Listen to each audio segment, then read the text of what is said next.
50,001 രൂപ ജ്ഞാനപ്പാന പുരസ്കാരത്തിൻ്റെ തുക. ഗുരുവായൂരപ്പൻ്റെ ചിത്രം ആലേഖനം ചെയ്ത 10 ഗ്രാം സ്വർണ്ണ പതക്കം ഈ പുരസ്കാരത്തിൻ്റെ ഭാഗമാണ്. ഒപ്പം ഫലകം, പ്രശസ്തി പത്രം വായിക്കുന്നതിനായി ശ്രീ KG സുരേഷ് അവർ, പബ്ലിക്കേഷൻ മാനേജർ. ഗുരുവായൂർ ദേവസ്വം ജ്ഞാനപ്പാന പുരസ്കാരം പ്രശസ്തി പത്രം ശ്രീ രാധാകൃഷ്ണൻ കാക്കശ്ശേരി.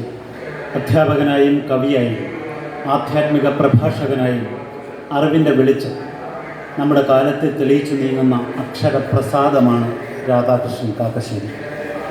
കാക്കശ്ശേരി ഭട്ടതിരിയുടെ ജന്മത്താൽ പ്രസിദ്ധിയാർജിച്ച ഗ്രാമത്തിൽ 1933 സെപ്റ്റംബർ 7 ജനനം. കരുമാഞ്ചേരി